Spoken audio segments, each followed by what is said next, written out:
자, 안녕하세요. 복숭아 카페 여러분. 오늘 이제 저번 시간에서 이제 포스트 모던 역사학과 역사 교육을 할게요. 예전에 이제 그 전 시간에 포스트 모던 역사의 세 가지 전제 조건을 얘기했고요. 그 세 가지 전제 조건의 이제 비판점을 이제 같이 개괄적으로 얘기를 했어요. 그래서 여기에서는 이제 그 남색책에 있는 내용을 가지고 이제 또 얘기를 할 텐데요. 앞에 이제 했던 거와 이제 그 연결시켜서 이제 보시면 될 것 같아요. 그래서 거기 이제 그 142페이지에 보면, 자, 랑케 이외 근대 역사의 세 가지 전제 조건 해가지고, 있는데, 그 논문을 기준으로 볼 때는 이 마지막 부분이 첫 번째예요. 역사는 과거의 실제에 대한 진실을 탐구하는 것이다. 그래서 그 탐구하는 방법으로 두 번째가 뭐냐면, 역사는 실제 일어난 사건이며, 사료를 통해 객관적으로 서술할 수 있다. 사료 비판을 통해. 그 다음에 세 번째로는 시간적 연속부터 인과관계를 이끌어낼 수 있다. 이렇게 이제 세 가지 전제 조건이 있다고 얘기를 했고요. 자, 그래서 역사가들은 가학과 이성이 지배하는 보편 역사가 있다고 기수하고 일관된 목표를 향해 나가는 통일적인 체계의 집합수단으로서 역사란 개념을 발명했다. 이건 누구 입장이에요 지금? 포스트 모더니즘의 입장이에요. 예. 그래서 이걸 보통 무슨 거라면 목적론적 역사관이라고 하거든요. 그래서 역사라는 것은 어떤 특정한 목적에 의해서 이게 진행된다. 물론 목적과 단계는 그 내용은 다를 수가 있지만 기본적인 그런 구조는 동일해요. 그래서 이제 있고 그 다음에 역사학은 인과관계의 시간적 계기성을 기초로 해서 객관적으로 추구하는 전문적 학문으로 발전됐고요. 역사가들이 사실과 가치 그리고 역사와 허구를 구분하는 근거는 뭐에 입각한 거죠? 사료 중에 있는 거죠. 그래서 엄격한 사료 비판이 역사 연구의 기본 방법론으로서 자리 잡게 되고요. 그리고 그 역사가들은 역사 연구의 수학적 정통을 따르기보다는 요때 수학적 정통이라는 건 뭐예요? 내러티브 같은 거 있죠? 이런 걸 따르기보다는 과거 형상을 설명하기 위해서 설명이라는 건 어떤 객관적 법칙을 만들어가지고 얘기를 하는 거야. 그래서 구조와 이론을 산정했다. 이때 이제 이런 역사를 서사적 역사, 이해하기 위해서 역사가 아니라 문제 중심의 역사로 나갔다. 그래서 정통적 역사 연구는 이 사회학적 역사 연구 대체했다. 이건 랑케 이후의 신사학과 관련된 내용들을 이제 일반적으로 지금 진술하고 있죠. 근데 이제 20세기 후반에 들어서 역사가들은 이제 포스트 모더니즘의 어떤 영향을 받아서 이제는 사회적, 경제적 요소보다는 문화를 강조하기 시작해요. 그리고 요때 이제 등장한 것이 뭐냐면 신문화사 이런 것들이죠. 그 다음에 사회 결정론을 거부하고 거부하고 구조에서 구체적 세분한 경험에 관심을 갖게 된다. 그러니까 이제 사회 결정론이라는 건 사회 경제적 결정론이 뭐예요? 모든 원인을 어떤 경제적 구조에 위탁해가지고 한원에서 설명한 거야. 그래서 최근에 뭐 요즘에 여기 간호사들 없으니까 그런 얘기를 하는데 간호사들의 태움 문화인가? 태움 문화가 이제 그 방발했잖아. 그래서 태움 문화에 대해서 이제 하는데 그 내용을 보니까 그 간호사들이 저임금을 받고 장시간 노동을 하기 때문에 그런 것들이 있다. 그래서 마치 이 문제를 어떤 그 임금 체계나 위에 있는 사람들 만들어 놓은 구조 때문에 그렇듯 식으로 얘기를 하는데 제 생각에는 좀 약간 그건 문제가 있는 것 같아. 물론 구조적인 문제도 있겠죠. 근데 모든 저임금을 받고 장시간 일하는 직업군들이 이렇게 태움 문화처럼 그 선배가 후배를 갈구고 군대처럼 그런 문화가 존재하는 건 아니죠. 그래서 이건 집단 문화의 그 자체가 문제가 있는 것도 있거든요. 이렇게 이제 뭐냐면 어떤 문제에 대해서 그 뭐냐면 사회 경제적인 것들을 이렇게 한원에서 설명하는 게 아니라 그냥 문화나 이런 것들 경험을 통해서 설명하는 방식 이런 것들은 이제 관심이 옮겨지게 되고요. 그 다음에 거시적인 것보다는 이제 미시사, 신성사, 일성사 같은 어떤 역사 연구 관점으로 확대되죠. 그리고 서구 역사도 이제 현실 자체보다는 인간이 인식하고 경험한 현실에 관심이 있어요. 이때 현실 자체라는 건 누가 만든 거대 구조에서 만들어진 거죠. 그렇죠. 여기에서 인간이 인식하고 경험한 현실은 내 자신을 중심으로 해서 인식하는 거야. 그래서 이렇게 해서 이제 관심을 두면서 그다음 개인의 결정 행위와 모순에 불일치한 다면적인 것들을 보여준다. 그래서 여러 가지 이제 불확실하고 이런 것들을 보여주고요. 그다음 연구 주제라는 것도 그 민중의 멘탈리타는 뭐예요? 심성사죠.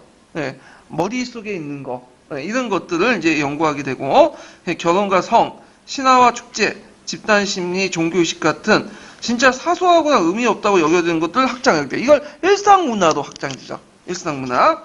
그 다음에 이제 인류학적 역사학을 통해서 의미와 상징을 읽고 해석을 중요시하고, 인류학적 역사학은 이제 뭐와 관련된 거냐면 그 신문화사 있잖아요. 이 신문화사의 그 방법론들 중에 상당수가 어디에서 끌어다 왔었냐면 그 인류학에서 끌어다 썼어. 그래서 이제 기어츠 같은 사람이 이제 발리섬 닭싸움의 그 문화 형상을 연구하는 방법론에서 많이 얘기를 하죠. 이건 좀 뒤에 얘기할 텐데. 그 다음에 이제 새로운 연구 경향에서 이제 서구 중심적, 남성 중심적, 승리자 중심의 역사 소수에 탈피해서 역사를 다양하고 새롭게 조망을 기게 된다. 그래서 여기 두 번째 단락은 뭐냐면 최근에 이제 포스트 모더니즘의 경향, 방법적인 특징, 그 연구 대상 이런 것들 좀 얘기하고 있어요 지금. 예. 그리고 더 나아가서 서구 역사학계는 진리에 대한 탐구와 객관성에 대한 믿음, 그리고 과거를 과학적으로 접근하는 역사가의 노력에 의문을 제기하고 있고요. 그래서 이제 그 근대 역사학의 근본적인 문제를 제기하는 이 새로운 지적 조류를 뭐라고 한다? 포스트 모더니즘. 그 다음에 탈구조주의. 그러니까 이제 아날학파 같은 구조에서 탈피한 탈구조주의. 그 다음 언어로 전환. 자, 언어로 전환은 뭐죠? 텍스트론. 이런 것들. 해체주의. 이렇게 불렸죠. 그래서 랑케 이후에 뿌리 내려온 근대 역사 연구의 목적과 방법을 낸 본질적 해이를 비판했다. 그래서 목적은 뭐야? 객관적 팩트를 강조하는 거죠. 방법은 그 팩트를 추구하기 위해서 사료 분석과 비판을 통해서 할 수 있다. 이런 내용 아니에요? 자, 소위 포스트 모더니즘 역사 이론가들은 역사와 사회의 현실을 하나의 틀로서 일률적으로 설명하는 시도, 그 역사를 통일되고 일관된 체계로 파악하는 접근 방식을 비판했다. 그래서 우리가 이제 모더니적인 어떤 사고방식에서는 역사라는 걸 어떤 목적론적인 의식을 가지고 한 단계 한 단계 진전된다고 생각하잖아. 그 의식이 이제 없어졌다는 거죠. 오히려 역사 현실은 다양성, 차별성, 불투명성, 불확실성, 모순성을 강조하고요. 그리고 역사인식에도 사회과학적 지식이나 모델 방법론 등을 적용하는 비판하면서 과학의 역사가 아니다. 이제 역사 소수의 수학적 정통을 복고를 요청했다. 이때 수학적 정통이라는 건 뭐냐면 중세 시대는 문학하고 역사가 거의 비슷했죠. 서양 시대는. 그래서 문학으로 역사, 내러티브 이런 것들. 그래서 이걸 이제 내러티브의 부활이라고 하잖아요. 그래서 내러티브의 부활에는 이제 여러 가지 요인이 있지만 일단은 이런 포스트 모더니즘의 흐름, 그 다음에 그것에 영향을 받았고 이제 문화의 연구 대상이, 그러니까 역사의 연구 대상이 사회경제가 아니라 뭐죠? 문화에 이제 초점을 맞추게 되죠. 그러다 보니까 이제 미시적인 것들을 강조하고 그러다 보니 인간을 강조하고 이러다 보니까 당연히 분석적 서술 방식보다는 뭐야? 의도와 동기가 뚜렷한 내러티브 성술 방식이 이제 등장할 수밖에 없는 그런 것들이 있죠. 자, 그럼 이러한 주장은 세계의 객관적 질서, 그 질서를 파악할 수 있는 인간의 이성, 그리고 이성과 질서에 상응하는 전제로한 합리주의에 대한 도전이다. 왜냐하면 포스트 모더니즘 자체가 인간의 이성을 못 믿어. 인간은 뭐예요? 감성적 존재다 이렇게 보고 있죠. 그래서 근대적 인간 이성 그 사람이 인간은 이성적인 존재로 전제를 하고 있잖아요. 계몽주의에서. 근데 그것은 안 된다. 왜? 양차 세계대전 거꾸로 동안 인간이 이성을 통해 만든 과학이라는 것들이 얼마나 비합리적이고 모순된 결과를 낳게 됐어요. 오히려 인간은 이성적인 것이 아니라 합리적인 것이 아니라 감성적이고 비합리적인 거다. 오히려 이성적인 것은 이제 AI나 이런 것들이 더 잘하죠. 컴퓨터가. 그래서 인간의 원래 본질은 이성이 아니라 이제 감성이다. 이런 것들이 추세라는 거죠. 그래서 그때 이제 과학을 이성으로 봤던 서구 문명의 어떤 전반에 대한 반성과 비판이 일어나고, 이러면서 이제 서구 문명의 기초한 거대 담론이 이제 비판되면서 어떤 문명의 우월성도 주장할 수 없게 된다. 그래서 이제 포스트 모더니즘의 역사 인식은 이걸 바탕으로 그 엄격한 사회 비판을 통해 객관적 진리를 추구할 수 있다는 연구 방법론에 대해서 해를 냈다. 자, 객관적 진리를 추구한다. 엄격한 사회 비판을 통해서. 이건 포스트 모더니즘의 이제 비판했던 근대 역사의 전제 조건 중에 몇 번째 전제 조건이에요? 두 번째 전제 조건이죠. 왜 그러냐에 대해서 얘기해. 이게 예전에 기출문제 나왔던 거예요. 03년도에. 자, 과거에 대한 객관적 지식의 가능성을 논의한 걸 무의미한 걸 본 것은 텍스트로의 사료에 지닌 다의성이다. 다의성은 뭐냐면 사료를 풀어하는 표현 방식이 각기 달라. 왜냐 시대가 다르고 생각이 다르고 하기 때문에. 그래서 포스트 모더니즘의 역사 이론가에 따르면 언어의 의미는 일시적이고 임의적이고 유동적이기 때문에 인간의 어떤 자신의 주관밖에 세계 언어적 포상을 통해서 재현할 수 없다. 그래갖고 언어의 힘은 절대적으로 객관적인 게 아니라 인간의 어떤 자신의 주관 안에서만 표현될 수 있고 그렇기 때문에 이걸 통해서 역사의 사실을 정확히 기록할 수 없다라는 거죠. 그래서 역사 연구의 주된 자료인 사료는 하나의 텍스트로서 통일되고 일관된 의미를 담고 있는 게 아니라 복합성, 모호성, 다의성, 주관성을 지닌다. 즉 고정된 의미나 내용을 갖는 역사의 사실, 사건 혹은 실제는 존재하지 않아요. 다만 과거 역사가 된 해석들만 존재하고 있고 결국 복수의 의미를 지닌 텍스트, 사후부터 축출한 어떠한 서술도 엄밀한 가학성과 객관성의 거리가 멀다. 이런 것들이 있고 그래서 과거에 실제 일어났던 사실을 역사에 추구하는 것은 한상에 지나지 않으며 과거 현실을 재구성하는 건 역사적 주의 허구에 가깝다. 이런 것들을 이제 기억을 해두시면 돼요. 그래서 과거에 실제 일어났던 사실을 역사적 사실을 추구한다는 한상에 지나지 않고 과거 사실 재구성하는 역사의 주장은 허구에 가깝다. 왜 그렇죠? 이 텍스트에서 적혀있는 언어가 주관성, 임의성, 다양성 이런 성격을 갖고 있기 때문에 예전에는 진리 상응성에서 기독이 곧바로 어떤 형상을 대변한다, 진리를 대변한다, 사실 팩트를 대변하는데 이 진리 상응성을 부정하는 거야. 언어는 사실을 표현할 수 없다. 이런 것들을 부정을 한 거죠. 자, 그 다음에 이제 또한 일단 넘어가죠. 자, 포스트 모더니즘 역사가들은 역사 설명의 계기적 인과관계 또 기호에는 탐구를 망상을 비판한다. 자, 여기에서 포스트 모더니즘 역사가들이 역사 설명의 계기적 인과성, 어떤 기원, 탐구의 망상을 비판한다. 몇 번째 지금 전제 조건이에요? 세 번째 마지막 전제 조건이죠. 예전에 한번 제가 개강할 때 얘기를 했죠. 서양인들은 이제 정통적 사고방식이 뭐냐면 이 세계를 뭐라고 했어요? 눈에 보이는 현상이 있고 이거 실제라고 했죠. 눈에 보이지 않고 그 넘어서 그 움직이는 어떤 원동력, 근원이 됐던 실제가 있죠. 그래서 역사에서 눈에 보이는 실제를 사료를 통해서 판단하고 그리고 이걸 이제 뭐냐면 그 밑에 깔려있는 원동력을 파악한다고 했죠. 이게 실제야. 그래서 실제를 이제 인과관계, 구조, 그 다음에 계기, 기원 이런 식으로 얘기를 하거든요. 그래서 보통 이제 어떤 단계에서 어떤 단계로 넘어갈 때 항상 계기를 찾아. 예를 들어 조선왕조에서 고조왕조 때 그 계기가 됐던 사건이 뭐예요? 위화도 회군이죠. 그리고 위화도 회군이 일어날 때 항상 그 위화도 회군의 기원을 찾죠. 그래서 조선사회가 이제 넘어가는 고려시대 후반기 때 건문세력들이 대토지 확산되고 새로운 계층 등장하고 신흥 무장들이 등장하고 그러면서 쭉 설명하면서 이런 것들이 양적인 어떤 발전 과정이 조금씩 누적되면서 질적 전환에서 계기가 됐던 게 위화도 해군이고 이게 이제 고려의 중세사에서 뭘로? 서양의 근세로 넘어간다. 이런 식으로 설명을 하잖아. 보통 이건 조선시대에서 고조에서 조선으로 넘어갈 뿐만 아니라 다른 나라 서술 방식 다 그렇게 설명해요. 예. 그래서 이제 이런 것들을 비판하게 되는 거죠. 그 중에 이제 대표적인 사람이 누구냐면 미셸 풀코라는 사람이에요. 이 사람이 되게 유명한 사람이에요. 예. 그래서 죽은 지가 한참 됐긴 했는데 지금도 상당히 지성계에 큰 영향을 미치죠. 이 사람은 참고로 역사학자가 아니에요. 이 사람은요. 사회학자예요. 사회학자인데 역사를 이제 보면서 근대 역사 인식에 대한 비판을 이제 했던 사람인데 이 사람이 이제 말을 하게 되면 뭐라고 얘기하냐면 자, 인과관계 법칙에 따라 원인과 기원을 추적하여 의미의 통일성을 찾아가는 역사 방법을 무시했다. 과학적 설명 방식을 무시한다는 거죠. 선해라는 사건은 후에 오는 뒤에 있는 사건 원인과 역사의 통념에 대한 제동을 볼 수 있다. 푸코는 현재 의거에 추정될 수밖에 없는 원인에 대한 탐구는 무의미하다고 봤다. 그러니까 지금 있는 사건인데 어떻게 하든 원인을 찾아가지고 이렇게 얘기를 하는데 그거는 무의미하다고 본 거죠. 모든 시간은 현재에 존재하고 지금 당장에 중요한. 그러니까 현재부터 독립된 과거가 없고 과거는 현재 용어로만 해석된다. 그러니까 이거는 아까 얘기한 것처럼 이제 현재 용어라는 건 텍스트, 자신 언어의 의미가 그때 시대 상황이 다르니까 똑같은 언어를 말하더라도 과거에 말한 그 언어와 현재에 말한 언어가 다를 수밖에 없고 그리고 역사적 사조에 있는 이제 언어를 현재적 의미로 해석돼가지고 그런 식으로 해석된다는 거죠. 그래서 그는 사건의 원형을 선별해 기원과 목적을 정의하는 대신에 단선론적 설명 방식 오류를 심한다. 이때 단선론적 설명 방식은 하나의 기원과 하나의 출발점을 가지고 어떤 목적을 가지고 뭐냐면 출발하는 그런 설명 방식이에요.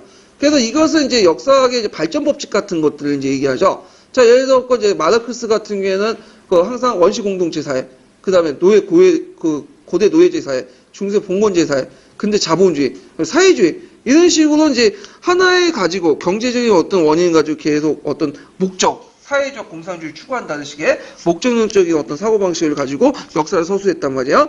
그걸 이제 공격을 하는 거야. 그래서 이 사람은 뭐라고 얘기하냐면 하나의 기원 대신 여러 출발점이 있다는 거야. 그리고 불연속적이고 우연적인 형식 더 무게 더 인정하자. 오히려 우연적인 형상들이 역사를 더 발전시킬 수 있고 또 전체 집단의 역사를 발전시킬 수 있고 그 다음에 개인의 역사도 발전시킬 수 있다.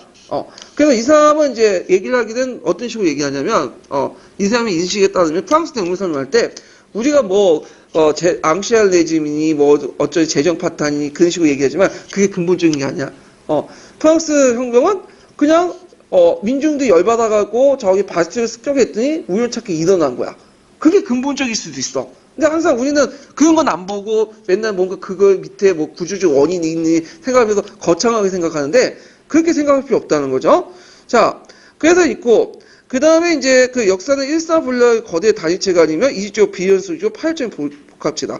난 요즘에 이런 것들을 이제 많이 느낀 게 뭐냐면 재작년인가요? 재작년에 최순실 게이트가 발생이 됐잖아요. 최순실 게이트가 발생할 때 이제 그게 밝혀진 게 어떻게 해요? 우연히 태월피씨 하나 발견해가지고 그걸 까봤더니 완전 이상한 목록들이 다 나온 거 아니야. 그래서 이게 이제 JTBC에서 이제 뭐냐면 방송을 했고, 근데 만약에 이때 태월피씨 기자가 발견하지 않았다면 어떤 영상이 있을까요? 지금 완전 상황이 바뀌어졌겠죠. 왜냐면 최순실이나 이선 그 딸은 잘 먹고 잘 살 거고 박근혜 제도 통치하다가 임기 다 끝난 다음에 누군가 자기가 원하는 반 씨에게 넘겨줄 수 있을 거고 그러면 지금 박근혜는 여기 있지도 않고 지금 감옥소에 있지도 호요시 가면서 살 거고 지금 이명박은 지금 막 구속된다고 하잖아요. 그러지도 않을 거고 그 다음에 여러 가지 이제 보수적인 어떤 임금체를 올리지 않고 여러 가지 사회적인 어떤 모순점이 그대로 개선되지 않고 그대로 있을 거 아니에요? 적폐가. 예. 근데 이렇게 태블 PC 하나가 발견된 것을 가지고 이게 구조라고 볼 수 있을까? 그래서 완전히 뭐예요, 이거는? 우연이지. 우연이 오히려 역사를 더, 좌우될 수 있다. 근데 내가 최근에 읽은 것들을 많이 느끼고, 개인의 역사도 이 우연이 상당히 중요한 것 같아. 하여튼. 자, 그래서 이제 이런 것들 역사의 원래 본질이다. 이렇게 이제 주장하죠. 보통 이제 보통 계몽리 사학에서는 근대 사학에서 마치 인간은 이성적인 존재고 그다음 마르크스는 계급의식도 발현되고 상상작식의 다른 행사를 하는 단선적 지부도 아니며 미리 정해진 기운에서 출발해 미리 정해진 궤도도 없고 목적지도 없다는 거야. 오히려 더 다른 시간대의 어떤 중추성을 가지고 역사를 설명할 수 있다. 그래서 이제 이런 내용들을 이제 비판하고 있어요. 그래서 이런 내용도 있고요. 그 뒤에 넘어가서 자, 세 번째 보죠. 그러니까 첫 번째 이제 전제 조건이 나오고요. 자, 역사는 이게 이제 요번에 시험 문제 나왔던 거 07년 기출문제, 17년 기출문제. 자, 146페이지 첫 번째 이제 달라고 보면 자, 이러한 역사인식은 역사의 진리를 추구하기 위해 인과관계의 원리에 따라서 과거를 설명한 것이라는 종류의 뒤흔드는 관념이었다. 그래서 역사서술은 과거의 실제를 반영한다. 그래서 이걸 통해 진리를 탐구할 수 있다? 이게 첫 번째 원칙이었죠. 그거에 대해서 이제 그걸 구체적인 내용이 기록하는 텍스트의 문제점을 지적하고 그리고 그 원인을 댄 그것들 이제 비판하면서 이것을 이제 부정하는 첫 번째 근거를 이제 부정하게 돼요.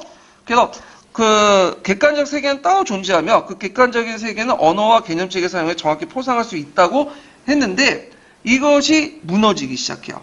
그래서 역사서술은 과거의 실제를 반영하고 객관적 세계에 존재하고 그 객관적 언어를 통해서 무너지는데 다만 그리고 우리는 이것을 단지 있는 그대로 기록할 것이다. 하지만 실제로 그렇지 못하다는 거죠. 자, 이걸 이제 뭐라고 하냐면 어려운 말로 거기 이제 진리 상황설이라고 해요. 진리 상황설. 예. 그래서 우리가 이제 과거의 기록이 있잖아요. 과거에 이제 기록보다는 과거에 이제 사실이 있어. 형상.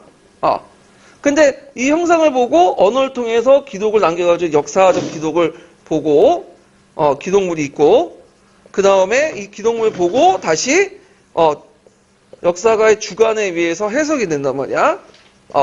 근데 그 과거의 사실을 언어를 통해 정확하게 역사 기록물을, 있다. A를 곧바로 A로 기록할 수 있다.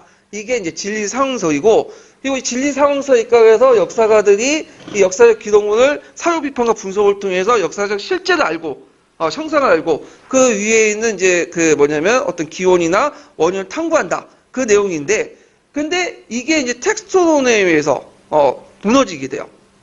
왜냐면 이게 언어로 기록되지 못하는 거예요. 과거 사실이 역사적 기록 그대로 반영된 게 아니라, 이 역사적 기록을 한 사람의 어떤 주관적 견해나 의미에 따라서 다른 식으로 이제 전환이 되고, 그 다음에 또 역사가들의 어떤 뭐냐면 또 의미체계에 따라 다른 식으로 하죠. 그래서 원래 의미와 어떤 사실과 어떤 그 뒤에 이제 판단된 해석들은 달라질 수밖에 없다.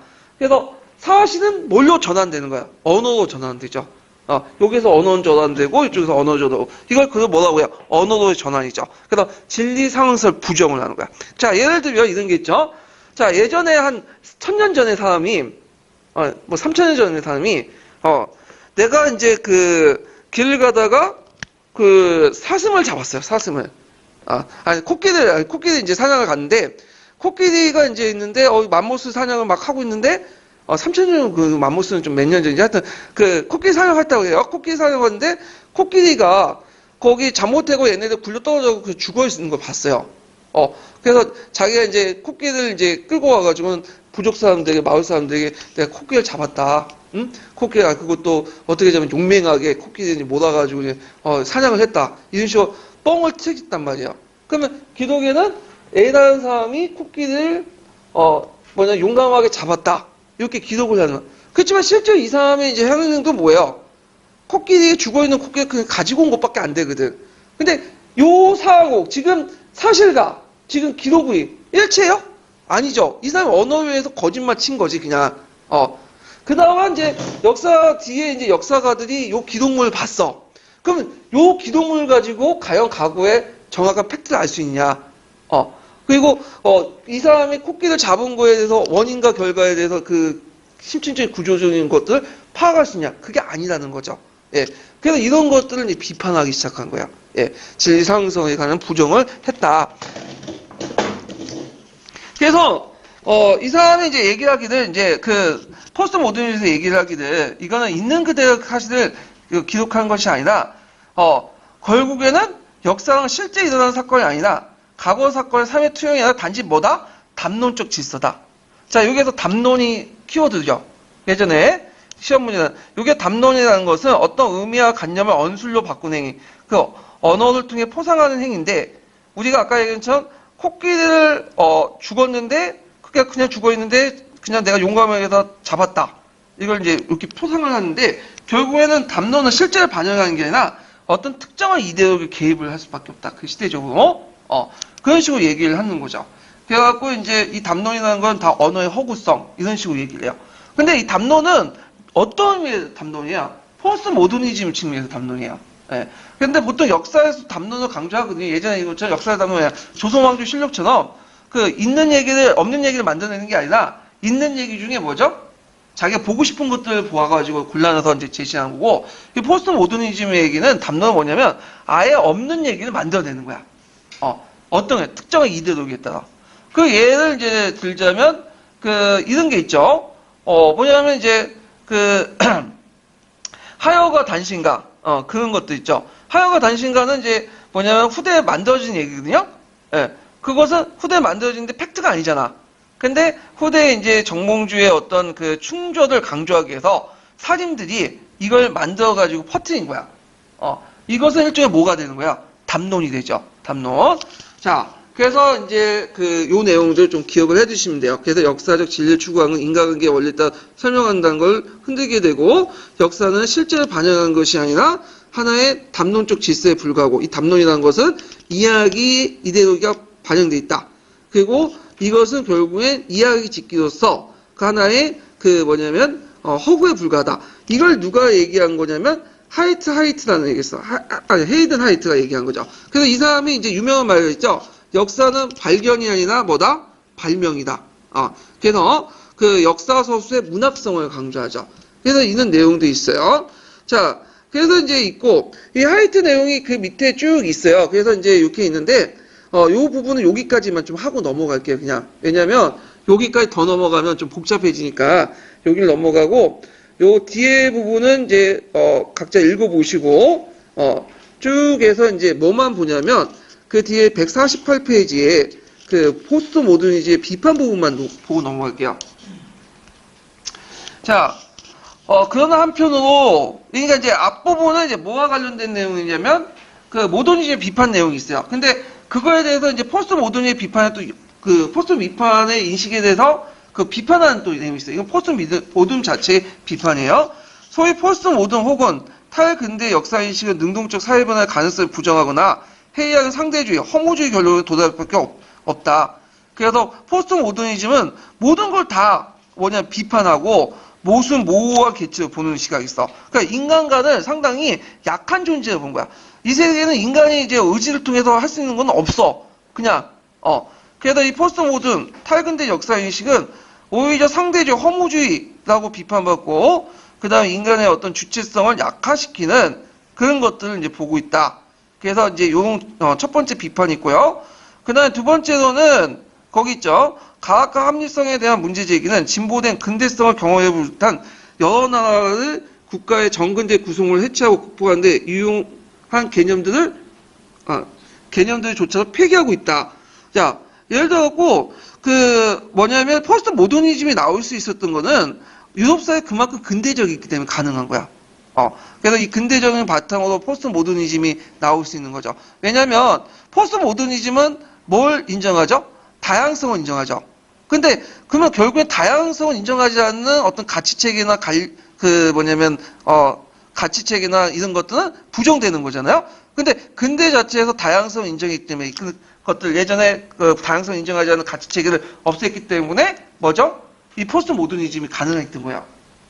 근데 정근대 사회에 아직 머무르는 제3세계 국가나 이런 사회에서는 아직까지도 이 다양성을 육성하지 못한 획일적 의식이 계속 남아있거든. 남성 중심적이고 권위적이고 가부장적이고 그런 것들을 근대성을 말소시켜야지 다양성을 인정할 수 있는데 그런 것들을 그냥 포스트 모더니즘에서는 뭐라고 인정한 거야? 다양성을 인정해 보는 거야. 그러다 보니까 이 포스트 모더니즘이 오히려 그 권위적인 문화를 뭐죠? 그냥 합리화시켜 정당화시켜 줄 뿐이죠. 예. 그러니까 이제 이거는 유럽의 사회에서는 맞는 얘기지. 아직까지도 이제 사회가 낙후된 사회에서는 오히려 근대적 이념이 더 필요하다는 거죠. 이런 두 번째 비판이 있는 거예요. 자, 그 다음에 뒤에 넘어가서 그래서 이제 이런 내용들로 이제 밑에 있고 잠깐만 내가 어디까지 있는 거야? 자, 그래서 이제 이러한 비판에도 불구하고 이제 있고 포스트 모더니즘의 역사인식이 역사 진리의 증거, 그 다음에 인간관계 문제, 그 다음에 역사의 사실과 허구사의 경계의 의미의 관점을 제기한 게 분명하다. 그래서 역사의 진리, 인간관계, 역사사실의 허구는 각각 세 가지 전제 조건과 관련돼 있죠. 그래서 역사인식, 역사 진리를 제대로 반영하다라는 것에 문제 제기를 했죠. 이건 첫 번째 전제 조건이고요. 그다음 인간관계와 관련된 문제, 이건 기혼과 이런 것들이 계기에 대해서 비판했죠. 이건 세 번째 전제 조건이죠. 그다음에 역사의 사실과 허구는 역사 사실을 분석을 해서 사유 비판을 통해 어떤 객관적 사실을 끌어낼 수 있다. 두 번째 전제 조건을 비판한 거죠. 자, 그래서 의미 있는 관점을 제기한다. 이거 비판을 통해서. 자, 포스트 모더니즘의 역사 인식의 논의는 여기에서 이제 의미가 있어요. 첫 번째 의미가 뭐냐? 역사학에 어떤 시사점을 주냐? 자, 역사가의 작업의 본질과 한계에 대한 자기성찰적 기회를 제공해 주고요. 자, 두 번째는 역사 연구의 방법과 새로운 영역을 개척하는 데 기회죠. 그래서 포스트 모더니즘의 영향을 받아가지고 뭐가 나온 거예요? 신문화사 같은 일상사, 미시사 이런 것도 있죠. 그래서 이제 역사인식의 새로운 파라다임이자 새로운 확장적 다원주의를 위한다. 그래서 모더니즘을 부정하는 게 아니다. 역사에서는 이 모더니즘에다가 뭘 플러스 시킨다? 포스트 모더니즘을 플러스 시켜서 역사의 영역을 확장시키는 데 크게 기여했다. 그래서 이 포스트 모더니즘의 논의가 역사학에 어떤 영향을 줬는가 이런 것도 있고요. 그래서 이제 있고 그 다음에 또 세 번째로는 사료 테스트를 더욱 주의 있게 읽고 의미 있는 생산에서 실제와 담론사의 상호적 관계를 더 주목하게 된다. 그래서 이제 실제 담론 그래서 사료에 담고 있는 역사 실제와 아니면 사료에 담고 있지만 이게 하나 이데올로기라는 건 담론 있죠. 이걸 뭐냐면 구분하고 좀 더 주의 있게 볼 수 있는 어떤 눈을 제공해 준다. 그래서 이제 포스트 모더니즘의 역사학에 어떤 시사주를 준다. 아까 첫 번째 뭐였어요? 역사가가 자고의 본질과 한계를 자기 성찰의 기회를 제공해주고, 두 번째 뭐죠? 영역을 확대시켜주고, 그 다음에 사유 테스트의 안에 있는 실제와 담론의 어떤 관계를 더 인식시켜주는 계기가 된다. 이렇게 이제 세 가지 보시면 되고요. 그래서 그 밑에 이제 148페이지는 포스트 모더니즘 비판 두 가지, 그 다음에 뒤에는 포스트 모더니즘 역사에 어떤 시사점을 주는가 세 가지. 그거 외워두세요. 예. 그리고 앞에 언급했던 전제 조건 있죠. 전제 조건, 근대적 그 역사의 전제 조건과 그리고 그에 대한 포스트 모더니즘의 비판점. 이것도 같이 외워두시면 될 것 같아요. 그리고 중간중간에 있는 내용들은 다 그거와 관련된 내용들이야. 예. 반복되고 또 이렇게 하니까 이것도 뭔지 한번 읽어보면서 이해해 두시면 되고. 그러면 관련된 이제 문제를 좀 풀어볼게요. 몇 번을 보시냐면요. 아이고. 이게 잠깐만 몇 번 적어놨어?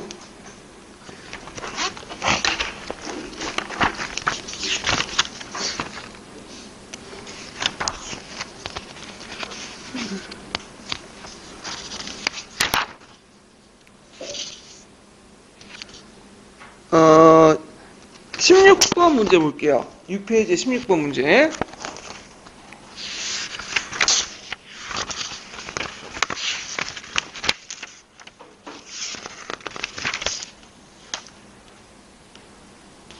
자, 다음 글은 근대사의 어떤 특징을 비판하고 있는지 한중에 쓰시오. 자, 선행한 사건이 뒤에 오는 사건의 원인이라는 역사가의 통념에 대해 제동을 볼 수 있다.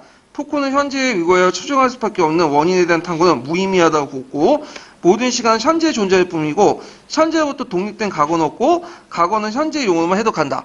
이거는 이제 어떤 걸 비판한 거죠? 그 세 번째 전제 조건을 비판한 거죠. 그래갖고 그 랑케우의 근대적 어떤 역사의 인과관계, 탐색, 원인, 뭐 기원 이런 것들 탐색하는 걸 비판하는 거죠. 자, 그 다음에 이제 몇 번 문제 보시냐면요.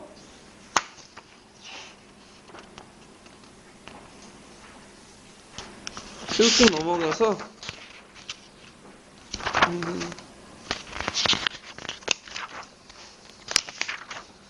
아이고 이게 어딨나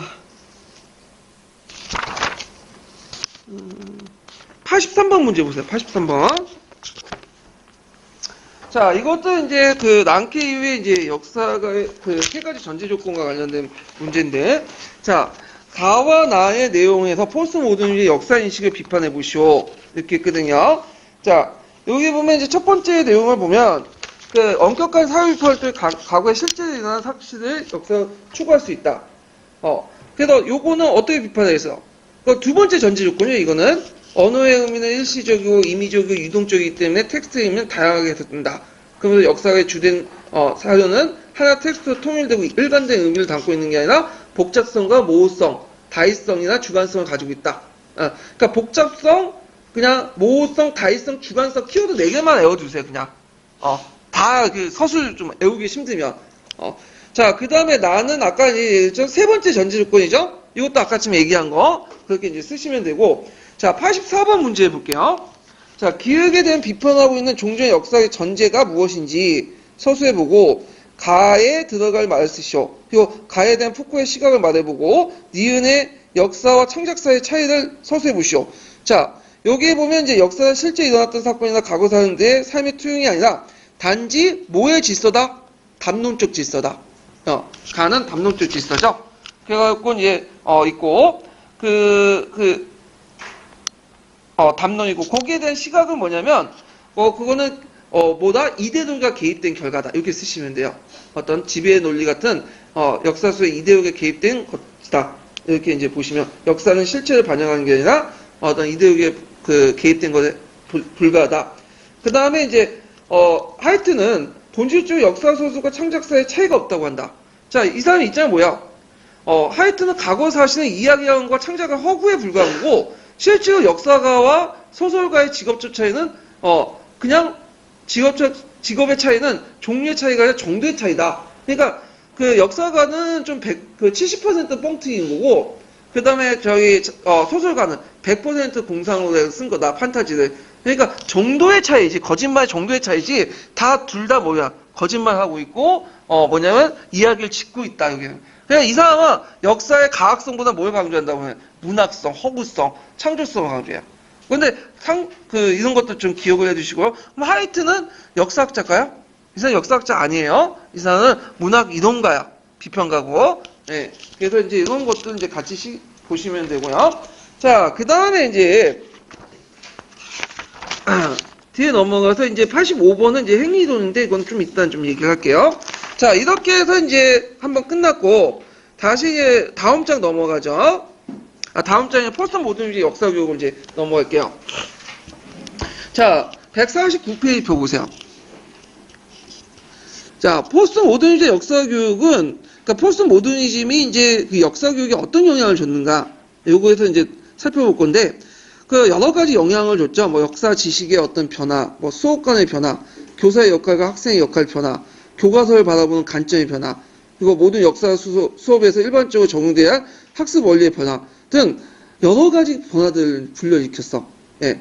그래서 이거는 어느 내용과 이제 같이 보셔야 되냐면 갈색책 있죠, 갈색책. 예, 갈색책하고 같이 보셔야 돼. 예. 그래서 이 갈색책 내용하고 이제 같이 보시면 이해될 수 있는 부분이 많고, 그러면 이제 각자 이제 각각 이제 볼게요. 자, 포스트 모더니즘의 역사학의 등장은 역사의 본질에 대한 인식의 전환이 이루어졌고, 이는 역사를 가르치고 배우는 행위의 의미와 과정을 새롭게 정의할 필요를 제기했다. 소위 보편 지식에 대한 회의는 인식의 주체와 대상을 구별하는 이분법적 세계를 탈피했다. 자, 이게 인식의 주체와 대상이 뭘까요? 이거는 인식의 주체는 주로 이제 그 뭐냐면 예전에 역사가들 인식 대상은 그 역사 대상들은 과거에 있었던 사실들 말한 거죠. 그래서 이제 과거의 사실과 그다음 역사가들은 다시 구분하고 뭐냐면 역사가들이 인식 대상, 역사 사실을 객관적으로 파악할 수 있다. 이런 식의 이분법적 사고가 오히려 탈피하고 오히려 역사적 형상과 그 뭐냐면 역사가는 서로 긴밀하게 관련돼 있다. 꼭 역사가가 말하는 게, 역사적 기록자가 말하는 게 꼭 역사가 되는 거죠. 왜? 자기 멋대로 하고 담론적 질서를 역사에 기록을 했기 때문에 그런 거죠. 자, 그래서 이제 그것은 교수와 학습의 본질에 대한 근본적 문제 제기에 이어져서 역사 연구가 과연 객관적 역사 기술의 관심과 촌책성을 거부하고 포스트 모던 역사 인식은 비판적 역사 교육에 대한 지각을 이끌었다. 자, 그리고 역사 교육 현장에서 역사란 과거를 통해 현재를 개선하고 미래에 대한 악몽을 갖게 해준 학문이었다. 역사적 기억의 자기 정체성의 열쇠로서 시간의 수의 개인과 집단의 뿌리의 위치를 알게 하는 역할을 했다. 그리고 인간은 역사를 통해 자신을 온전하게 자각할 수 있으며 자신과 공존한 공동체의 인식을 갖추게 되었다. 보았다 해갖고 그 뒤에 첫 번째 구조까지, 뒤에 마지막 구조까지 학교 교육 과정의 중요한 부분을 차지했다. 여기까지 지금 설명한 건 뭐야? 정통적 역사 교육의 특징을 얘기하는 거야. 여기까지는. 그러나부터 한 게 이제 그 정통적 역사 교육에 대한 반발이 두 번째 단락부터 나오죠. 자, 그러나 이제 이 포스트 모던 역사 인식에 따르면 역사 수업에서 정통적 역사 인식이 뭐라고 했어? 과거의 정확한 무엇을 일어나는 걸 학생들에게 가르쳐 주는 게 불가능하다고 본 거죠. 예전에 팩트를 강조했는데, 왜냐하면 그 이유가 뭐냐? 자, 그 학생들이 가르쳐야 할 과거에 대한 객관적 지식 혹은 기본 지식이 존재하지 않는다. 다만 현재의 관점에 따라서 해체된 과거의 담론만 존재하는 거다. 왜냐하면 이 사람들은 이제 얘기하기를 뭐냐면 그 언어라는 거는 텍스트로 구성되어 있고 언어라는 거는 이 텍스트 자체가 임의적이고 유동적이고 주관적이죠. 허구고 담론에 불과하다고 이렇게 주장하잖아요. 그러다 보니까 당연히 그 논리에 의하면 객관적 역사 사실은 없는 거죠. 그러면 그걸 어떻게 가르치냐? 이런 것들에 이제 의문이 존재할 수밖에 없겠죠. 자, 그래서 이제 인류의 유산을 학생들이 전수하여 역사의식을 함양한다. 역사교육의 목적은 유산이라는 게 정의되지 않고 정의하는 구에 불과하다. 그러니까 유산이 무엇인지 과연 이게 존재하고 있는지 이런 것들을 이제 하기 때문에 허구에 불과하고 그 다음에 역사교실의 현재 지배적 관점에 의해서 해석된 과거의 나열일 뿐이다. 까놓고 말하면 이제 뭐냐면 유산이라는 건 존재하지 않고 과거에 그는 실체가 없고 뭐냐면 국가 권력이나 정부에서 요구하는 어떤 그 해석이 실제로 뭐냐면 역사학을 작용한다. 역사 교육을. 그래서 이제 이런 것들을 마치 보편적인 것처럼 정부의 어떤 특정 국가와 정부의 요구를, 특정 계급의 요구를 마치 보편적인 역사인처럼, 뭐냐면, 사회 가치와 규범을 보편적인 것을 포장해서 사회적 가치와 규범 같은 것을 형상 유지하는 데 공헌한다. 그러니까, 팩트란 건 조시하지 않고, 역사교육에 존재하는 건 뭐냐면, 이거 명목이고, 실제 뭐야? 지배 질서를 그냥 유지하는 하나의 담론에 불과하다. 이런 것들을 이제, 비판하죠. 자, 그러면 이제, 포스트 모더니즘의 역사학은 지식과 인지 과정에 대한 인식의 전환과 맥을 같이 하는데, 지식은 더 이상 보편 원리 생산 중립적이나 객관적이 아니라, 인식자의 주관성과 그의 생산한 지식에 영향을 미친다. 그래서 인식자, 그러니까 사료도나 역사 사실을 바탕으로 한 것들을 이제 접했을 때 그 언어를 통해서 이제 자기 나름대로 해석을 한다는 거죠. 그래서 사건은 다층적으로 해석될 수 있고 다양한 관점에 분석할 수 있다. 그러니까 인식하는 주체와 그 대상을 구분하는 이분 플러스 사고는 인지 과정의 잘못된 이해를 비롯된 것이요, 비롯된다. 그것은 지식이 어떤 실체를 가진 것이라는 인식의 근거를 한 거다. 그래서 이제 이 실체를 가진 거라는 건 뭐예요? 지식은 고정불변하고 확실한 것이라는 이런 것을 얘기하는 거죠. 근데 실질적으로는 다 뭐예요? 만들어진 허구고 담론에 불과한 거죠. 자, 이런 논의가 이제 역사학에도 있고 쭉 넘어가서 이제 뒤에 넘어가세요. 자, 그러면 여기에서 이제 교수학습 활동 과정에서 이제 역사학이 포스트 모더니즘이 어떤 영향을 미치는가가 두 번째 이제 내용이 있어요. 자, 인지 과정을 주어진 지식의 수용이 아니라 지식의 생성 과정이라 볼 때 가르치는 좀 더 복합적인 형상으로 다시 정의해야 된다. 그래서 학습자가 그 자신의 주관적 경험을 세계를 조직하고 재조직하는 역동적 인지 과정이며 교수학습이 미리 예측대로 통제될 수 있다는 시간 고정되어야 한다. 이게 첫 번째 교수학습 활동에 주는 시각이에요. 이게 포스트 모더니즘 역사인식이. 그래서 이제 학생들은 미리 그 구축되고 결정되어 있는 어떤 진리를 인도하는 게 아니라 교사와 학생이 뭐냐면 학습에 참여하는 존재로서 뭐냐면 통제유지의 교육에서 벗어나서 어떤 이제 그 지식을 인식 주체와 분리시켜 학습 행위와 학습 과정을 구분하는 것이다. 그래서 이제 그 역사 지식은 이동을 통해 임시적으로 재해석된 대상이라 볼 때 역사 결론은 다른 관점과 시각에 수정될 수 있다. 이런 식으로 이제 있고, 따라서 교과서는 역시 객관적이고 보이는 하나의 관점이다. 그래서 이제 교과서와 관련된 내용들이 쭉 나오죠. 그래서 이제 이런 내용들이 나와요. 자, 그래서 이제 앞에는 이제 지식의 생성 과정 올 때 더 복합적으로 정의된다 하면서 그 이제 종제는 뭐냐면 인식 주체하고 인식 대상, 그래서 가르치는 사람과 가르치는 그 받는 대상이 이게 달려져야 되는데 이제는 이런 구분들이 없어지고 하나로 합쳐지면서 결국에는 역사 지식 역시 그 하나의 재구성되는 대상으로 인식하게 됐다. 이런 식의 결론을 내고 있죠. 자, 그리고 거기에서 교과서 비판이 나오죠. 교과서도 역시 객관적인처럼 보이지만 하나의 관점에 불과하다. 그래서 이걸 무슨 관점이죠? 도구적 교과서가 이렇게 나오죠. 그래서 교과서는 수용할 역사 기술을 담고 있는 정전이 아니라 하나의 텍스트이자 해석의 자료이며 그 기술이 내재된 역사인식 판단의 대상이다. 자, 요거 시험 문제 나왔죠. 예문으로. 비판적 읽기 쓰기와 관련돼서 교과서 관련된 예문이 나왔잖아요. 기억나세요? 예, 하나의 정전이 아니라 하나의 텍스트와 해석 자료다. 예, 그래서 요거와 연결시켜서 좀 보시면 되고, 그래서 학생들은 교과서뿐만 아니라 과거에 대한 여러 방식의 서술체와 해석을 접하면서 자신의 주관적 의미와 해석 과정을 추출 과정을 통해 경험하게 되고, 역사의 의미 구축은 그 역사지의 창조의 대상이다. 그래서 역사가뿐만 아니라 역사교사 학생도 자기 나름대로 역사가다. 그래서 학생은 학습은 학습자 주신의 스스로 과거에 대한 자신의 해석을 구축하고 접근신 내적인 과정이다. 그래서 이제 이런 것들이 이제 교수 학습 과정에서 나오고요.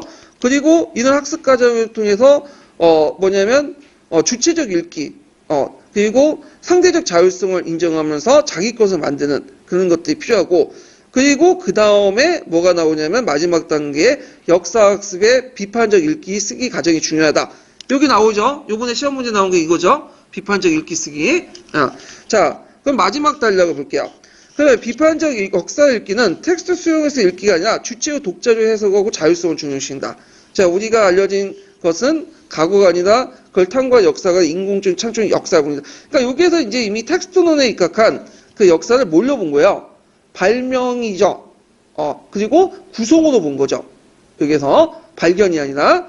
그래서 과거는 이미 지나가 버렸고 역사가 역사에 의한 불전된 상태고 그리고 비판적 읽기 절차 없이 역사 사실에 대한 인식을 걸고 지식이 될 수 없다.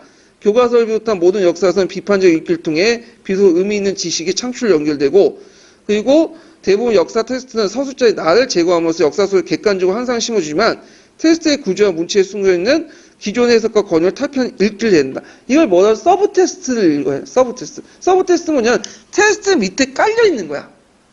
그래서 어떤 정치적 의도나 맥락 이런 것들을 해체적으로 비판적으로 읽어야지만 제대로 된 역사적 의미를 창출할 수 있다. 이런 내용을 지금 비판적 읽기와 쓰기에서 쭉 얘기를 하고 있는 거야. 예. 자, 그래서 이제 이런 것들을 이제 좀 보시면 되고요. 그래서 요번에 이제 그 비판적 읽기 쓰기 과정에서 지도 방안 중에 요것도 답을 쓰시면 될 것 같아요. 어떻게?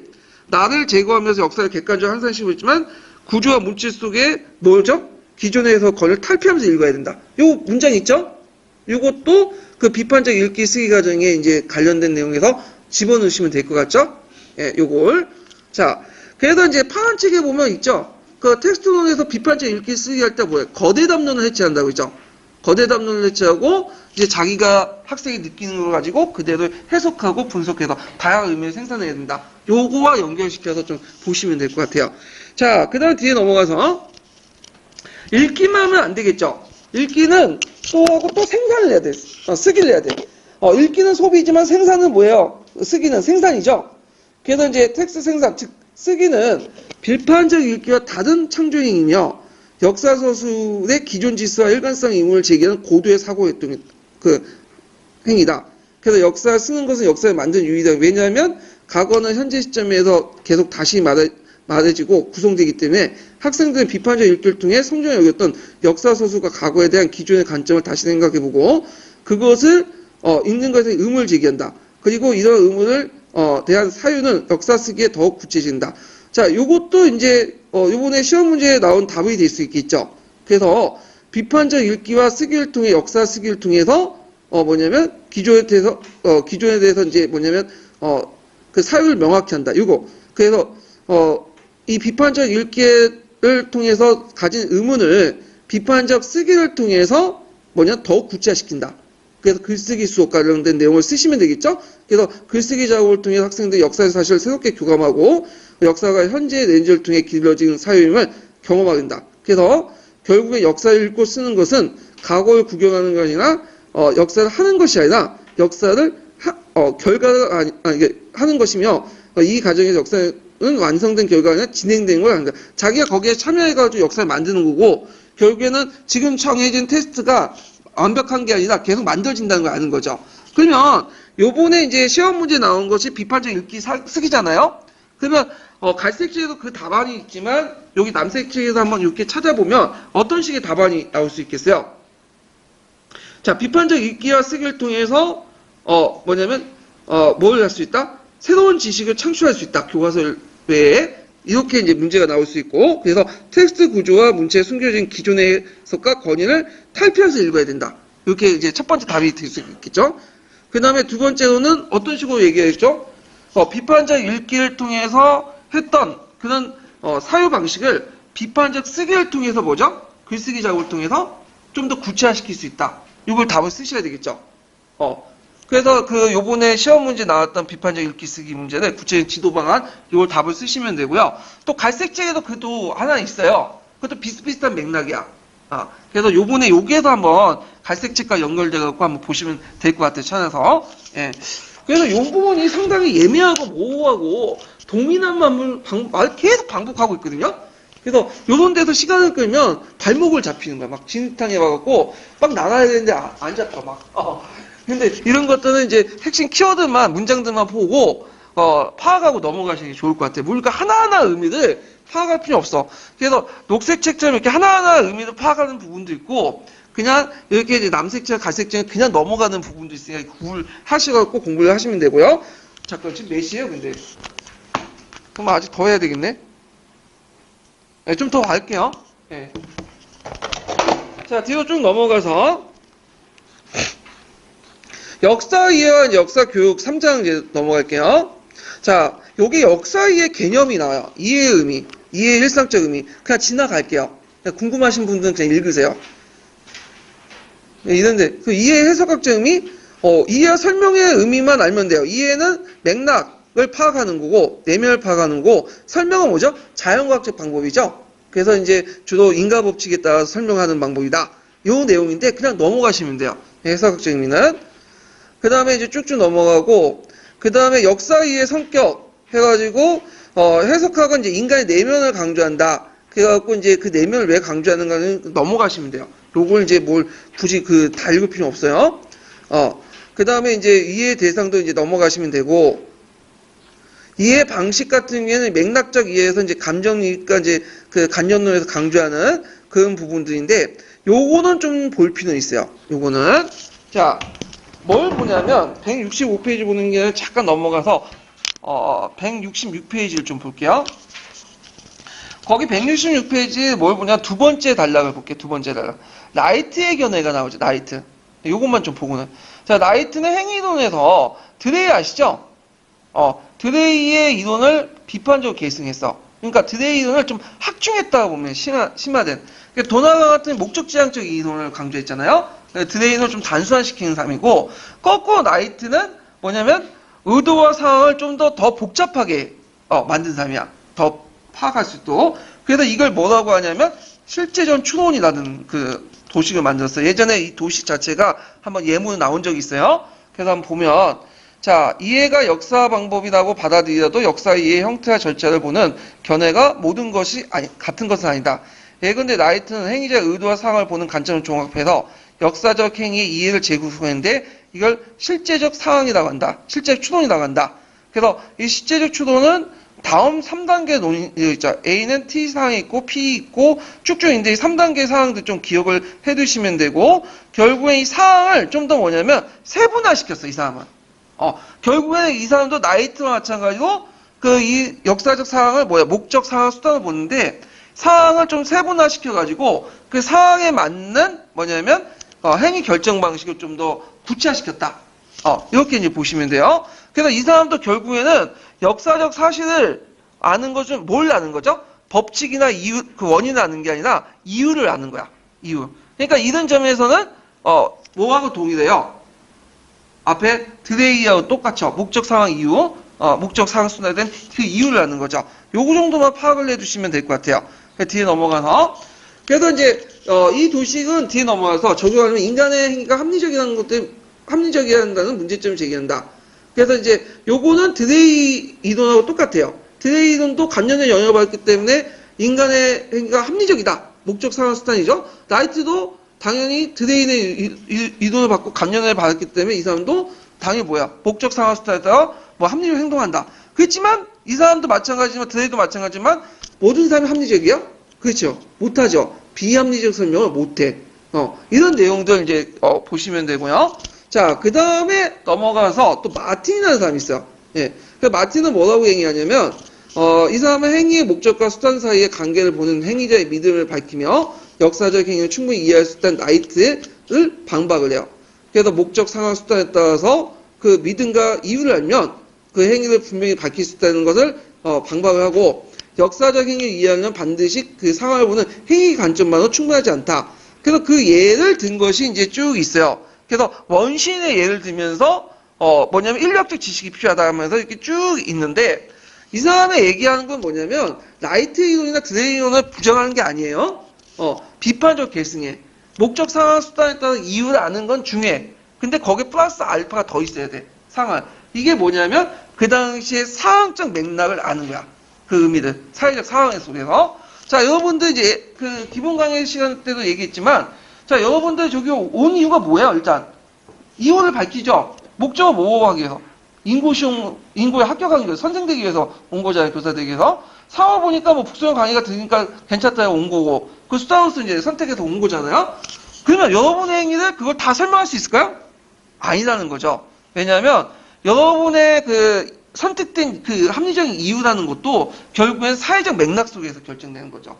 왜냐하면 이 사회가 너무 이제 뭐냐면 경쟁을 강요하고, 그 다음 비정규직 양성하고, 그리고 안정된 일자리가 없으니까 결국엔 교사라는 일자리를 찾아서 많이 몰리게 되고, 그 여러 가지 선택지 중에 그 몇 가지밖에 안 되니까 공무원, 교사 이런 것밖에 안 되니까 여러분도 교사를 선택하고 온 거잖아. 그러면 이런 것을 설명을 못 하잖아. 라이트 이론이나 그 다음에 그 도나간 이론이나 그다음 드레이 이론을. 근데 마틴은 그거에 대해서 이제 요걸 설명한 거죠. 그래서 다음 장 넘어가서 자 원신의 뭐 행위 부분을 각자 읽어보시고 자 거기에 이제 뭘 보시냐면 요 중간에 원신의 행위를 이해하려면 당시의 상황 관련된 인류학적 지식이 필요해. 그래서 마틴은 역사적 행위를 이해하려면 행위의 목적, 수단을 제시한 것만은 충분하지 않고 행위자의 그 행동과 그 의미를 사회적 상황에 비춰서 이해는 요게 사회적 상황 이해되시겠죠? 원시인들이 이해하려면 인류학적 지식이 필요한 것처럼 이번 사회에서 요 사회에서 이제 그 사람의 행위를 이해하려면 그 행위를 결정한 개인적 차원뿐만 아니라 그 개인적 차원을 맞게 한 사회적 상황을 알아야 돼. 그래야지 역사 전체에 대한 것을 알게 되는 거죠. 그 사람이 왜 그런 선택을 했는가 이해되시겠죠? 그래서 이 마틴의 이론은 나이트 견해를 방박을 해서 나오지만 나이트 이론을 100% 부정한 건 아니에요. 그렇다고 해서 나이트 이론을 뭐죠? 보충했다고 볼 수 있는 거죠. 비판적인 어떤 이해 이렇게 이제 보시면 되겠죠. 그래서 이제 요 내용들이 있다는 걸 좀 같이 기억을 해두시면 될 것 같아요.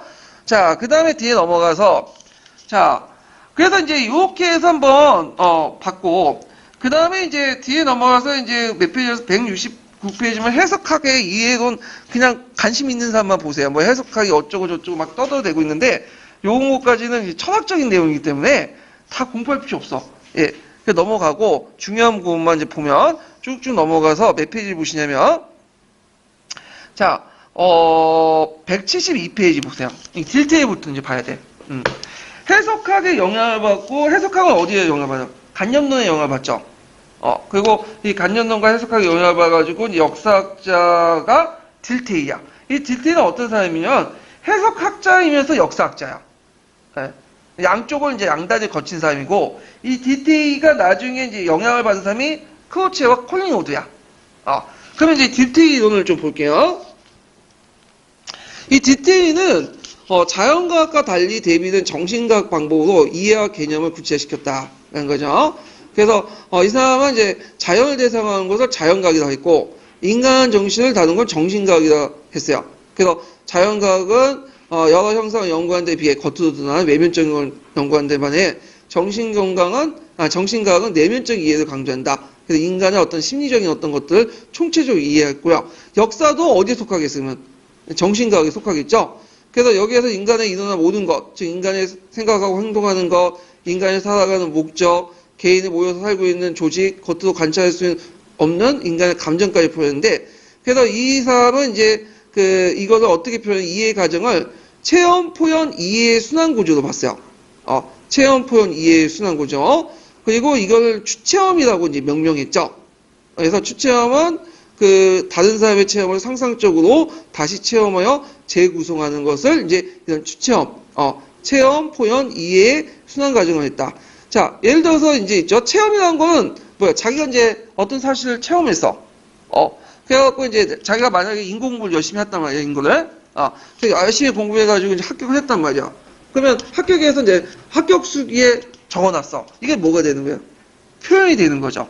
그럼 표현을 보면 그때 이제 이 표현 합격수를 보고 이제 받아들이는 사람이 있죠. 독자들이 있을 거 아니야. 이거 보면 어떤 사람이 합격수를 보면 이 사람의 여러 가지 모습 중에 한 가지, 요번에 합격자 합격자 서브 노트를 보니까 합격했대. 이 말 듣고는 어떤 사람은 합격자 서브 노트를 달달 외워요. 그럼 어떤 사람은 그 앞머리에 기출문제 있잖아요. 기출문제를 보니까 이게 해야지 근본에는 기출문제 열심히 공부해. 또 어떤 사람은 이게 2차에서 되게 중요하다. 2차 준비를 열심히 해요. 그러면 똑같은 합격 수비를 보고도 표현을 보더라도 뭐야? 각자가 생각하는 이해 구조에 따라 다른 식으로 또 이해를 하고 받아들이죠. 그러면 어떻게 하든 이제 공부를 해갖고 합격했어. 그러면 이 사람도 이제 나름대로 또 체험했을 거 아니야. 그러면 자기의 그 체험을 또 합격수를 또 표현하죠. 그럼 표현하면 그 다음에 보는 사람들이 또 뭐냐면 이렇게 공부하면 되겠다 해갖고 나름대로 이해를 해갖고 또 하고 그러면 어떻게 됐어 이게? 선순환을 받게 되죠. 이걸 이제 순환 구조를 가지고 있다. 이걸 이제 그런 과정을 뭐라고 하냐면 추체험이라고 이 사람은 정의낸 거야. 그러니까 우리가 생각한 추체험이 아니라 이 사람이 생각한 추체험은 다른 사람의 체험을 상상적으로 다시 체험을 재구성한 걸 이 사람이 뭐라고 한다? 추체험이라고 한다. 이해되시겠죠? 이게 핵심 키워드예요. 예, 그래서 그 밑에 있는 내용도 다 그런 내용을 이제 설명해 놓은 거야. 한번 읽어볼게요. 그래서 딜테일은 이해 과정을 체험, 포연, 이해의 순환 구조를 가지고 있다. 체험은 겉으로 드러내는 건 포연이다. 우리는 다른 사람의 삶을 그것이 겉으로 드러나는 포연을 통해 이해한다. 이해를 할 때 우리는 다른 사람의 삶을 자신의 겪은 삶에 비춰서 본다. 자신의 체험과 다른 사람의 체험이 하나가 되는 거다. 그러기 위해서는 자신의 체험도 겉으로 표현하게 되고 이 과정을 통해 다른 사람의 체험을 다시 체험으로 돌아가고 이해는 꼭 자신의 체험이다. 그래서 이렇게 순환적인 어떤 특징을 갖고 있다. 그래서 이해는 타자 속의 나를 재발견하는 과정이다. 이런 걸 누가 얘기하면 디테이가 얘기한 거예요. 예. 그래서 이제 디테이는 밑에 달려가 보면 그래서 이런 측면에서 이제 역사를 이해하는 과정도 정신과학적 이해고 디테이는 역사가 다른 대상을 정신력으로 봤다. 그래서 이 사람은 따라서 딜테이에게는 정신과학, 역사학에 보면 거의 동일시하고 정신과학과 마찬가지로 역사학도 최종 목적은 뭐예요?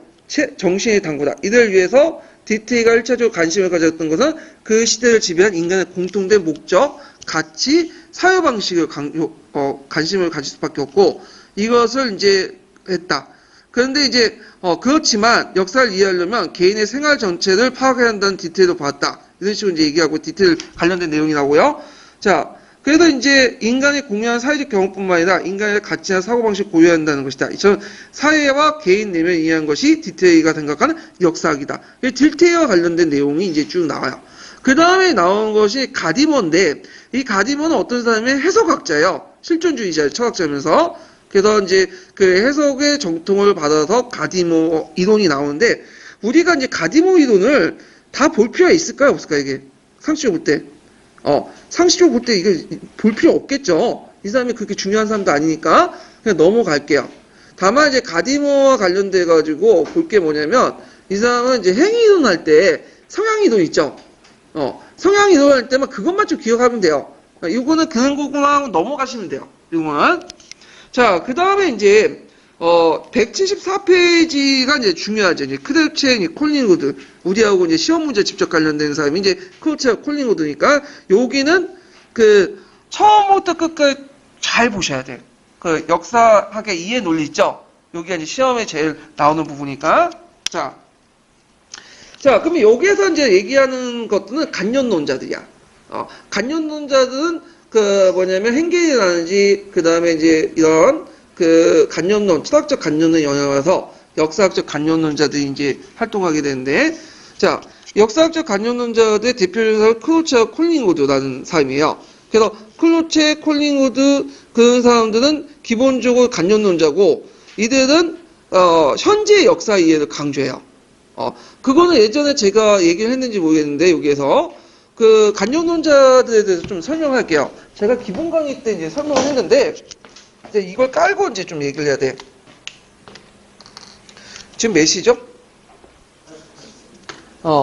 간연론에 대해서 설명하고 이제 끝낼게요. 그리고 구체적인 내용은 다음 시간 할 텐데.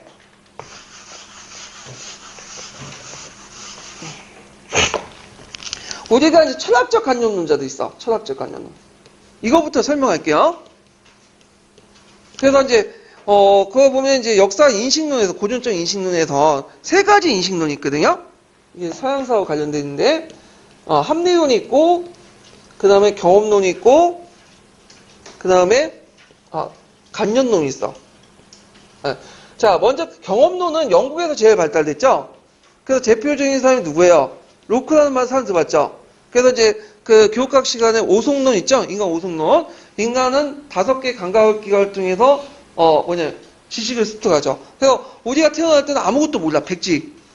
근데 어떻게 돼요? 나중에 인간의 감각기관을 통한 경험을 통해서 지식이 누적이 되죠. 마찬가지로 이제 이게 철학적 인식론인데, 예. 잠깐만. 그래서 이 사람들 이제 인식론은 이제 그 경험론자 중에 이제 그 인식론은 뭐냐면, 인간의 지식이라는 것은 경험을 통해 누적된다는 거야. 아무 없는 백지 상태에서. 자, 근데 이 합리론이라는 건 뭐냐면 이제 프랑스의 데카르트 아시죠? 이 사람은 이제 어떤 식으로 얘기하냐면 인간은 불변의 진리를 갖고 있어. 태어날 때부터 가지고 있어요. 근데 깨닫지 못해. 근데 뭘 통해서? 끊임없는 사유를 통해서 깨닫는 거야. 사유를 통해서.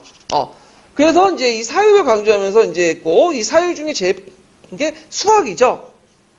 그래서 이렇게 이제 설명을 해요. 그래서 사유를 통해서 끊임없는 깨달음을 통해서 우리는 지식을 얻게 된다.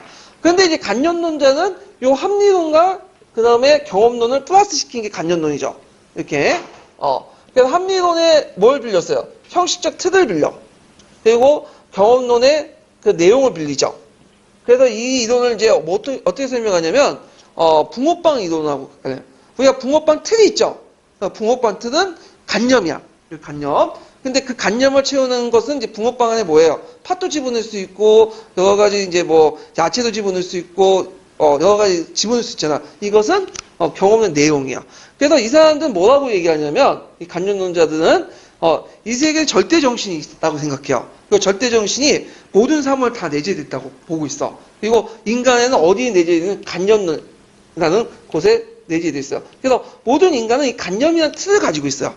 근데 이 사람은 이제 간념의 틀을 가지고 세상을 보는데, 자, 간념의 틀을 가지고 있는 사람은 뭐예요? 인식 주체가 되는 거죠. 인식 주체가 되는 거고, 그리고 이 간념을 인식 주체를 통해서 그 바깥을 보는 사람은 뭐야? 인식 대상이 되는 거죠. 근데 인식 주체는 인식 대상을 정확히 볼 수가 없어. 다만 우리는 이 간념의 틀을 통해서 인식 주체가 인식한 것뿐이야. 그러면 간념의 틀은 비슷하지만 이 간념의 틀은 뭐가 있죠? 내용이 있죠. 내용은 뭐죠? 경험을 통해서 한 거야. 그래서 똑같은 대상을 보더라도 어떤 사람은 다르게 생각하고 또 어떤 사람은 또 다르게 생각할 수 있어. 예, 그렇게 이제 볼 수 있는데 제 얘기를 좀 들어볼게요. 자, 북소요 카페에서 제가 많이 활동을 했잖아요. 나의 실체에 대해서는 정확히 모르지만 하여튼 내가 여러 가지 모습을 보이기는 했는 것 같아. 그런데 이제 그 많은 사람들이 이제 이 간념을 통해서 나의 모습을 딱 인식하고 나에 대해서 평가를 내리겠죠. 예. 그런데 이제 나에 대해서 뭐 자주 공유하고 뭐 이런 것들 나눔의 가치를 강조하고 이런 걸 보고 되게 좋게 생각하시는 분도 있을 거고 뭐 내가 어떻게 뭐 독선적인 측면도 있으면 뭐 나쁘게 볼 수도 있고 그런 측면이 있단 말이야. 요걸 두 가지를 같이 혼잡해갖고 이렇게 생각할 수 있고. 그래서, 이게 여러 가지인데, 뭐, 요번에 이제 그 신규 연수를 했는데 어떤 분이 이제 제가 저도 듣는 얘기인데, 자기 손을 들면서 장학사한테 이제 질문을 했대요. 북소영 카페 이제 아시냐고, 그 유명한 그 북소영이라는 사람이 있는데, 이 사람 때문에 참 도움 많이 받았다고. 그러면서 하는 말이, 이 사람이 강의를 하고 있는데, 혹시 신고할 수 있는 방법이 있냐고. 그래서, 근데 장학사가 그 말 듣고는 좀 어이가 없는지, 돈을 안 받고 그 공익을 위해서 그렇게 했다는데, 본인도 왜 그렇게, 이익을 많은 도움을 받았다는 그 소리 하냐 했더니, 그냥 해본 소리다. 나 그 사람의 참, 간념 구조를 이해를 못 하겠는데, 여러분들 이해를 못 하죠? 근데 뭔가 이게 뒤틀린 것 같긴 하지만, 이 경험 속에서 그런 것들이 나오니까, 나를 보고 이런 식으로 인식을 했단 말이에요? 나쁘게 생각하는 사람도 있고 좋게 생각하는 거고 이렇게 4차원적으로 인식하는 사람도 있어. 그럼 왜 인식하냐? 간념의 틀은 똑같지만 뭐가 내용이 다르기 때문이죠. 내용은 몰라 내가 어떻게 그 사람이 하여튼 이렇게 보면 이제 우리가 할 수 있는 게 인식 대상을 인식하는 인식 주체는 간념의 틀에서 인식을 하지만 유기적으로 조합해서 상상을 인식하지만 결국 그 내용에 의해서 의미가 달라지는 거야. 이해되시겠죠? 그래서 간념은 그 객관적 실체를 인정하지 않고 어떤 해석의 다양성을 강조해요. 예. 자, 그러면 역사학도 마찬가지예요. 역사학에. 그래서 역사도 이제 디테이나 크로체나 이런 사람들 다 간념론자인데, 자, 인식 대상은 뭐겠어요? 사료죠. 역사 사실 아니야? 그 다음에 인식 주체는 누구죠? 역사가죠. 그 사료를 역사가 인식을 하잖아. 근데 그냥 인식하는 게 아니라 이건 몰라 어딘지 잘. 이게 객관적 사실 모르죠, 얘네들이. 다만, 간념을 통해서 이게 들어온 것을 자기 경험을 통해서 간념 안에 자기 경험을 유기적으로 조합하고 인식한단 말이야. 근데 경험은 다르죠. 그러다 보니까 각각 다양하게 해석할 수밖에 없는 거야. 그리고 이 간념의 경험이라는 것은, 간념 속의 경험은 결국 역사가들이 딛고 있는 어디에 근거를 하고 있는데요? 현재에 근거를 하고 있는 거죠. 그러다 보니까 과거보다는 당연히 어디의 입장에서 현재의 입장에서 한 거다. 그래서 이 사람들은 항상 얘기하면 모든 역사는 사상의 역사고 그 다음에 모든 역사는 현재고 모든 역사는 현대사다. 그러니까 고대에 관련된 얘기를 하더라도 결국에는 그걸 취사 선택하고 해석하는 과정에서 뭘 반영할 수밖에 없어요. 현재 입장에 반영할 수밖에 없기 때문에 모든 역사는 어떻게 되는 거야? 현대사가 되고, 그런 거죠. 그래서 이런 그 현재주의에 입각한 것이 간접론자들이다. 이렇게 좀 기억을 해두시고, 결국엔 이 사람들은 누굴 반대하는 거야? 과거의 어떤 것들, 객관적 사실을 강조하는 랑케를 비판하는 거죠. 근데 주의할 것은 간접론자들도 결국에는 객관적 그 간접론자 공유한 거 있어. 사료 비판과 분석이야. 이건 무시하는 게 아니에요. 사료 비판과 분석을 하지만 그 랑케 같은 경우에는 뭐냐 객관적이고 좀 외면적인 걸 강조하고 요 간접론자는 뭐죠? 좀 주관적이고 내면적인 걸 강조한 거야. 상대적으로 볼 때. 그렇지만 공유한 건 뭐다? 사료 비판과 분석을 통해서 객관적 실체는 그래도 접근할 수 있다는 건 공유하고 있는 거야. 방향은 이제 내용이 다를 뿐이죠. 예, 추구하는 내용이. 그렇지만 이런 전제 조건은 공유하고 있다. 이렇게 기억을 해주시고, 그래서 간접론자 포스트 모더니즘이라고 생각하시면 안 돼요. 간접론자는 내면을 강조하지만 객관적 실체를 인정하는 거고, 포스트 모더니즘은 이거는 객관적 실체를 부정하는 거야. 그래서 역사를 뭘로 만드는 거죠? 그냥 문학으로 만드는 거야. 이런 측면에서 이제 간접론자하고 포스트 모더니즘은 좀 다른 거다. 이렇게 인식을 하시면 되고, 자, 구체적인 이제 디테일하고 크로체와 관련된 내용은 다음 시간에 할게요. 예, 오늘 수고하셨습니다.